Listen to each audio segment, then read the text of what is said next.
World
आपण बघून घेणार आहोत.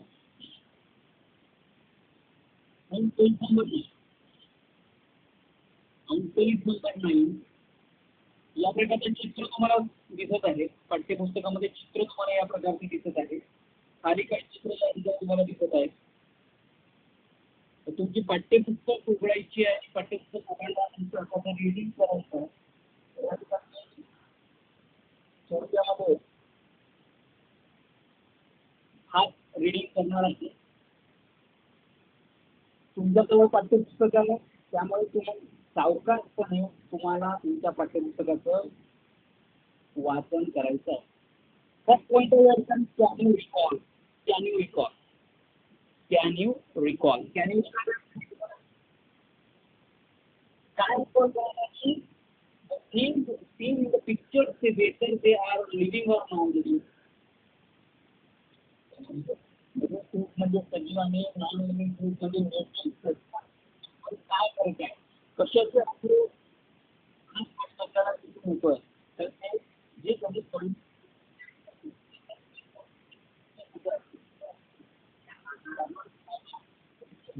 फरक. आता पिक्चर दिलाय त्या पिक्चरमध्ये सांगायचं काय तुम्हाला नॉन लिव्हिंग दिसत आहे.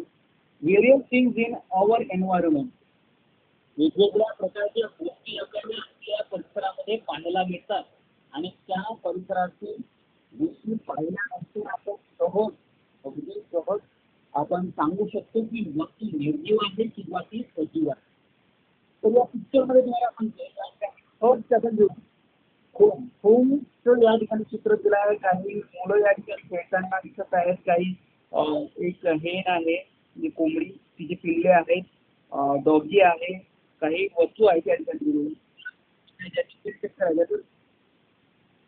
पहिला आहे होम काय ट्री, ट्री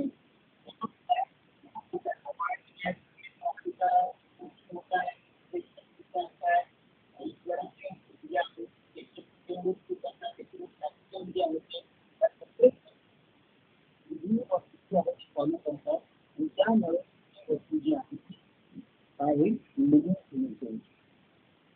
नेक्स्ट तुम्हाला या ठिकाणी बर्ड्स दिसत आहे. बर्ड्स काय होतं, फ्लाय करतायत म्हणजे हालचाल होत आहे, म्हणजे हे सुद्धा काय तर लिव्हिंग थिंग्स मध्ये आता समजत होतं. त्यानंतर काय त्यानंतर तुम्हाला दिसत आहे या ठिकाणी क्लाउड दिसत आहे. क्लाउड लहान चीज आहे. त्यानंतर घराच्या आतमध्ये आपण बघूया डोकावून पहिल्यांदा तुम्हाला फॅन दिसतोय, फॅन नॉन लिव्हिंग थिंगचा आहे. त्याच्यानंतर टेबल लॅम्प आहे, टेबल लॅम्प तुम्हाला तो दिसत आहे, तो नॉन लिव्हिंग थिंगचा आहे. कपबोर्ड आहे, नॉन लिव्हिंग थिंगचा आहे. टेबल आहे, नॉन लिव्हिंग थिंगचा. त्याच्यानंतर आता घराच्या बाहेर आपण येणार आहोत. घराच्या बाहेरच्या स्टेप्सवर म्हणजे पायऱ्याच्यावर पायरीवर बसलेली एक मुलगी आहे, तो आहे ती living being आहे. तिच्या हातात असलेलं पुस्तक जे आहे ते नॉन लिव्हिंग आहे. त्या समोर एक डॉगी ठेवता आहे, डॉगी हा लिव्हिंग थिंगचा. त्याच्या बाजूला एक बॉक्स पडलेला आहे, बॉक्स नॉन लिव्हिंग थिंगचा आहे. त्याच्या बाजूला तिचा त्या लहान मुलीचा भाऊ आहे, तो भाऊ काय करतोय, काही म्हणजे पतंग उडवत आहे. तो मुलगा सुद्धा काय आहे तर लिव्हिंग थिंग्ज आहे, काही नॉन लिव्हिंग थिंग्ज आहे. फुटबॉल जो आहे नॉन लिव्हिंग थिंग्ज आहे. त्याच्या समोर हेन आहे, ती कोंबडी आहे, ती कोंबडी लिव्हिंग थिंग्ज आहे. तिचे पिल्ले लिव्हिंग थिंग्ज आहेत. तिच्या जवळ असलेले बकेट आहे, बकेट नॉन लिव्हिंग थिंग्ज आहे. अशा प्रकारे सोप्या पद्धतीनं करू शकता कोणती गोष्ट आणि सांगू शकता कोणती गोष्ट ही लिव्हिंग थिंग्ज आणि नॉन लिव्हिंग थिंग्ज आहे. आता कॅरेक्टरिस्टिक्स ऑफ लिव्हिंग थिंग्ज आपण त्याच्यावर लिव्हिंग थिंग्ज आहे त्याची वस्तू जी आहे ती लिव्हिंग थिंग्ज आहे. पण त्याच्यावर जाऊया तरी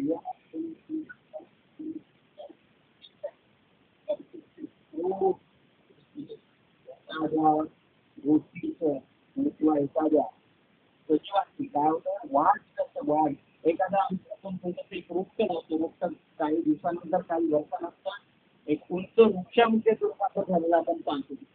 जेव्हा पाय तुम्हाला तिथे छोटंसं असते त्याचं वजन 2.5 किलो 3 किलोच्या दरम्यान त्या प्रकारचं त्याचं वजन असते आणि तुम्ही त्याच्यानंतर दिवसेंदिवस वर्षानुवर्षाची वाढ झाल्यानंतर 30 वर्षानंतर तुमच्याचं वजन जर विचारलं तर नक्कीच 55 ते 60 किंवा 65 हे असू शकतं. त्याच्या वाढीप्रमाणे त्याच्या उष्णतेची काय होत आहे, त्याची हाईट वाढते, त्याच्या प्रत्येक ऑर्गन त्याच्या अवयवांची वाढ होत असते आणि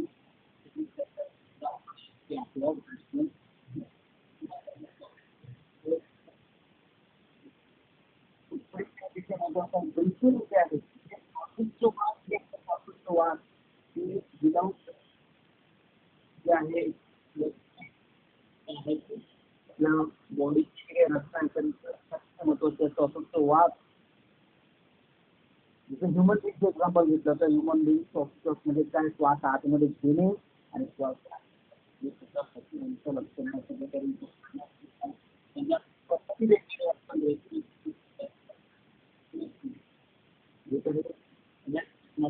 आहे आहे तिथे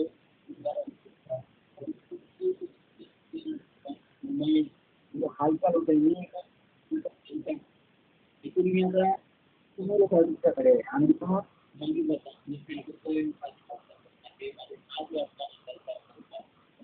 माझ्या ऐकली आहे म्हणजे आहे कुठल्याही माझ्या अडचणी करता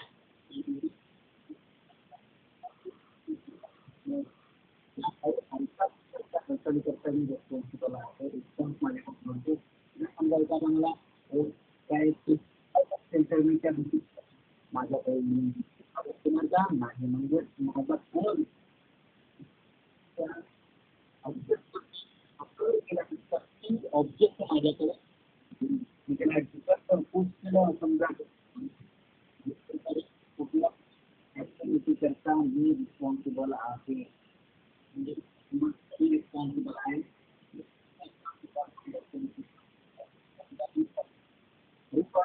पद्धत जी आहे बदलण्याची एका वृक्षाच्या किंवा एकाच्या झाडाच्या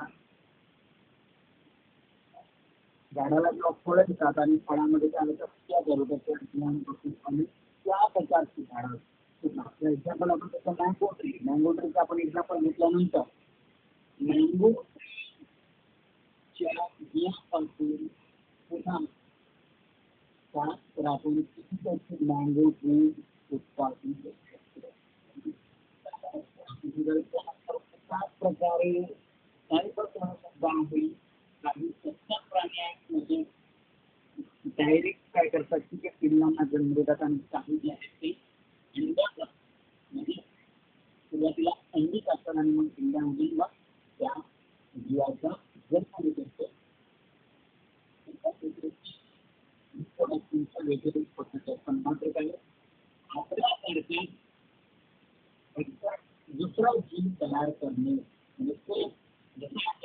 आता आहे तो पाय आहे, डोळे आहेत, नाक आहे, कान आहे, मेंदू आहे, संपूर्ण जे काही आपल्याला आहेत त्याच प्रकारचा अवयव त्यांना बॉडी तयार करणे, त्याच्या नवीन जीवाला जन्म देणे, ही जी काही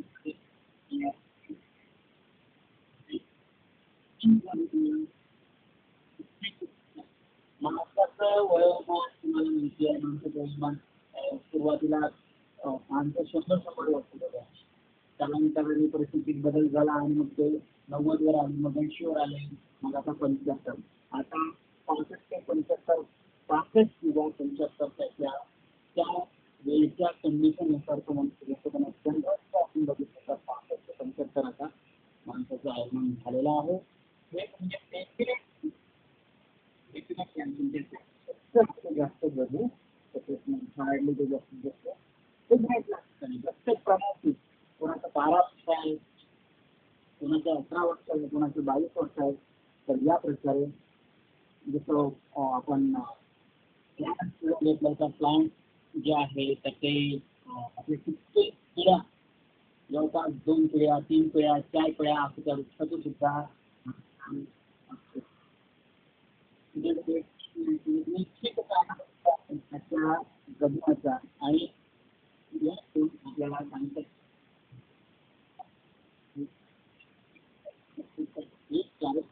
नॉन लिव्हिंग थिंग्समध्ये अजून येत नाही, हे जास्तीत नॉन लिव्हिंग थिंग्समध्ये अजून येत नाही. आणि त्यामुळे आणि ह्या ही जी काही कॅरेक्टरिस्टिक्स आहेत त्या घटकामध्ये आढळून येतात. त्या घटकांना लिव्हिंग थिंग्स असं म्हटलेलं आहे, म्हणजे सजीव म्हटलेलं आहे. आणि त्यांच्यामध्ये आढळून येत नाही त्यांना निर्जीव म्हटलेलं आहे, नॉन लिव्हिंग थिंग्स म्हटलेलं आहे.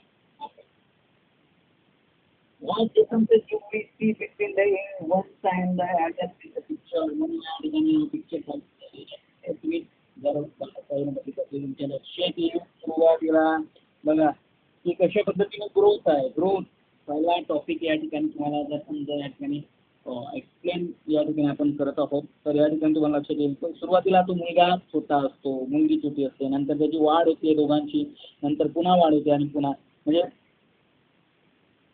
Child to adult, child to adult हा जो काही प्रवास आहे असा एक प्रकारे त्यामुळे तो वाढ आहे. शरीराची वाढ, प्रत्येक अवयवांची वाढ या ठिकाणी दाखवलेली आहे. प्रत्येक प्राणीची सुद्धा त्या ठिकाणी लागते. आता या ठिकाणी त्याच्या मागे ट्रीजचं दाखवलेलं आहे. ट्रीजचं सुद्धा सुरुवातीला छोटासा प्लांट होता, त्यानंतर वृक्षामध्ये रूपांतर झालं, मग तिला झाडामध्ये झाला आणि आता मोठ्या उंच रूपांतर झालेलं आहे. या प्रकारे growth in living things. A baby grows up to the become an adult person. In the period of this growth, the baby gets the height and weight and strength in the same manner all animals grow into the adult in certain period of generally human required 18 to 21 years for this growth. तर ग्रोथची वाढ जी आहे ती माणसाची निश्चित वयोमानापर्यंत सगळ्या ऑर्गन्सचं development जे आहे तर 18 ते 30 वर्षापर्यंत जे काही शरीरामध्ये अवयव आहेत त्या सगळ्या अवयवांची वाढ होत असते. त्याच्यानंतर वाढ तुमचं म्हणजे एक मात्र या ठिकाणी लक्ष द्यायचं how long does for the young ones of humans and cows and dogs to grow into adults?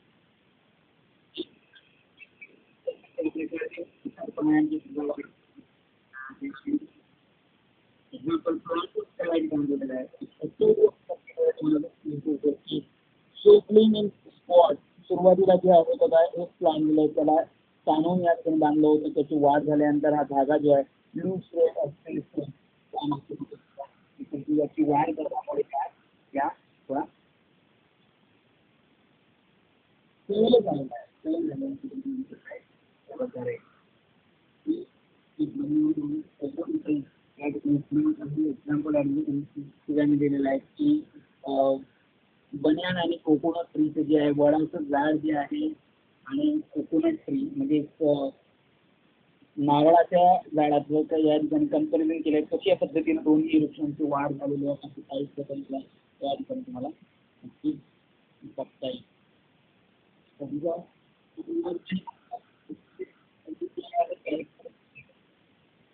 या पाठाचं तुम्हाला वाचन करायचं आहे. वाचन करून तुम्ही वाचन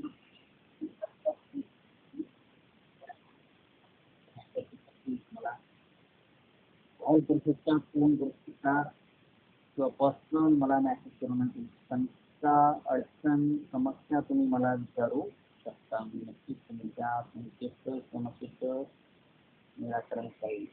ओके. ठीक आहे. तर पुन्हा भेटू. विद्यार्थी मित्रांनो, एका आपल्याला नवीन टॉपिकसह